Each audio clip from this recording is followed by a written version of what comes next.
Back in 2002, I went to see Star Trek Nemesis in the cinema with my very best friend. We went in all full of hope and happiness and excitement. We'd seen the trailer and we knew it was going to be probably pretty good. So the film starts rolling and, we enjoy it. We're sitting there, we're eating our popcorn and it's generally a good time. And then the film finishes and we're both kind of looking at each other and we're like, yeah. We thought about it a little bit and I turned to him and I went, what the Jesus Christ was that? And that's kind of been my memory of Star Trek Nemesis ever since. The fact that you've been here for the first part of the list and you've come back for the second part of the list is hopefully a sign that, you don't hate the film, but also you just need to know what happened. I am Sean Ferrick for Trek Culture, and here are 20 things you didn't know about Star Trek Nemesis, Part 2. Number 10. Patrick Stewart teared up while shooting his farewell scene. One of the best scenes in the film is the brief but poignant farewell between Picard and Riker as Riker heads off to captain the USS Titan. It isn't overly sentimental, but gives the two characters fitting closure as they go their separate ways. Despite its restraint though, Patrick Stewart struggled to keep his emotions in check during shooting. While filming, Stewart accidentally wept off script and started crying, having been affected by the palpable emotion of it all. As a result, the scene had to be shot again once Stewart regained his composure, and, to his credit, you'd never guess he was on the verge of tears in the final version. Number 9. The climax went through many changes during production. Nemesis's climax went through numerous changes, both big and small, before shooting began. For starters, a concerted attempt to keep the budget in check meant that the climactic space battle between the Enterprise and the Scimitar was considerably smaller than initially planned. Originally, the space battle featured a Romulan armada, which teamed with the Enterprise to take the Scimitar on, but this was deemed too expensive, and so the Romulan presence was scaled down to just 2 warbirds. Also, late-stage drafts of the script actually had Data sacrifice himself by shooting a warp core located on the Scimitar's bridge, but long-time Trek technical advisor Rick Sternbach felt that this made no sense, and so the warp core explosion was swapped out for Data shooting the Thalaron generator instead, which was moved to being situated just behind the bridge rather than on it. Number 8. Tom Hardy wore subtle prosthetics to more closely resemble Patrick Stewart.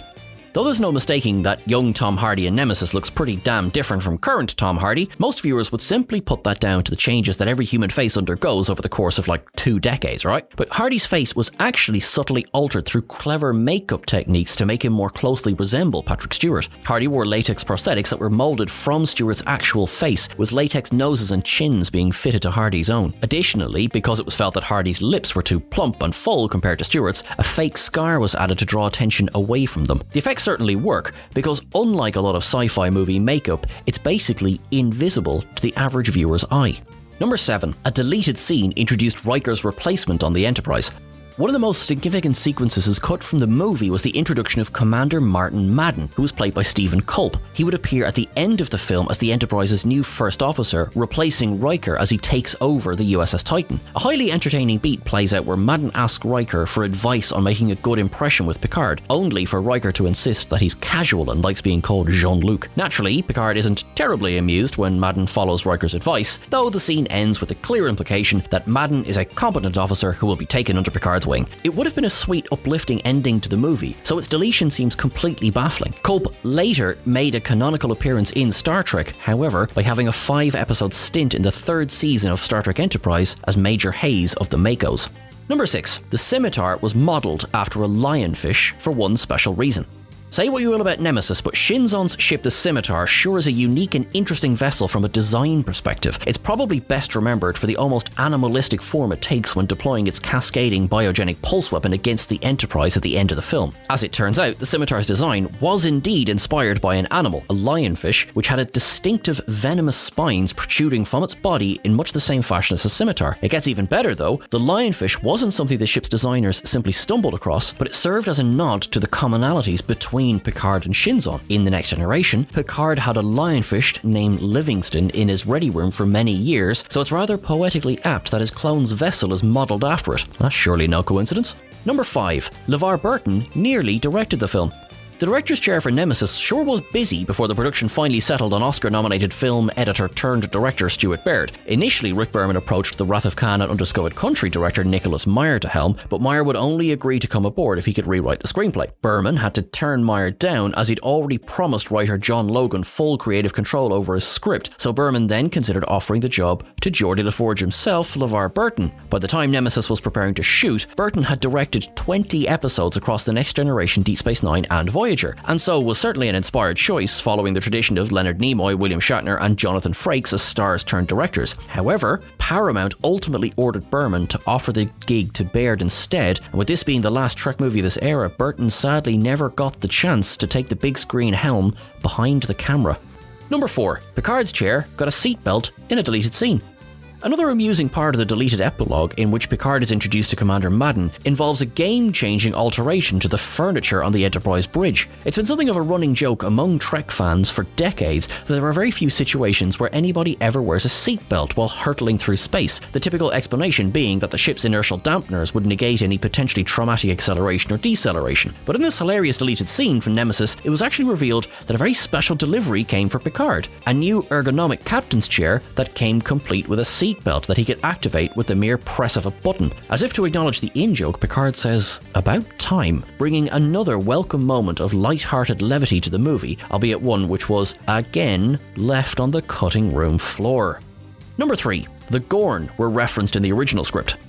One of writer John Logan's kookier original ideas was to make an amusing reference to the Gorn at Riker's wedding. The Gorn are, of course, the infamous reptilian alien species popularized by the original series episode Arena, where a Gorn has a stiff, clunky battle with Captain Kirk on a rocky planet. In Logan's first draft, Picard's best man speech for Riker included a line about Riker's bachelor party, where Picard said included 3 Andorians, 2 Tellarites and a Gorn. For whatever reason, the line was sadly erased before Logan finalized the shooting script, robbing fans of a hilarious sly sliver of fan service.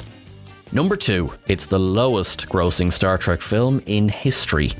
There's no way to be kind about this. Despite being produced on a not indecent $60 million budget, a whole $10 million less than its predecessor Star Trek Insurrection, due to Patrick Stewart and Brent Spiner both agreeing to take pay cuts, Nemesis was an absolute dud at the box office. It ended up grossing just $67.3 million worldwide, making it the lowest grossing film of the series, pulling in even less than the consensus worst film Star Trek V: The Final Frontier. Additionally, Nemesis was also the first of the 10 Trek films released at that point not to win its opening weekend at the box office, opening a hair behind Jennifer Lopez rom-com Made in Manhattan, which kind of says it all really. Nemesis's catastrophic failure becomes easier to understand when you consider that it was effectively released in a death slot against a number of heavily anticipated blockbusters like Harry Potter and the Chamber of Secrets, Die Another Day, and The Lord of the Rings: The Two Towers. That, combined with a surprisingly low-key marketing campaign and the 4-year gap since Insurrection,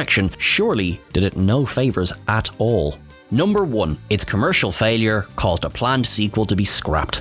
During Nemesis's production, John Logan and Brent Spiner got to work on a script for a potential 5th film starring TNG's cast, which would serve as a concrete farewell to this iteration of the Enterprise crew. The planned film would have apparently been a crossover event involving the Next Generation, Deep Space Nine and Voyager crews, in addition to Riker as captain of the Titan. Nemesis's atrocious box office performance quickly pumped the brakes on the proposed sequel though, and so the movie franchise lay dormant for 7 years until J.J. Abrams' rejuvenating reboot was released in 2009. With its slicker, broader appeal, the Trek 09 became the highest grossing Trek movie at the time, more than doubling second place held by Star Trek First Contact. And that's everything for our list. If you reckon we missed anything, make sure you go back and check part 1. Make sure that you leave anything in the comments below that you would like to let us know. Catch us over on Twitter at Trek Culture. You can catch myself at Sean Ferrick on Twitter, Instagram and TikTok as well. Until I see you again, my friends, you look after yourselves, you take care of yourselves, you stay safe, you live long and prosper, and thank you so much for stopping by. Cheers.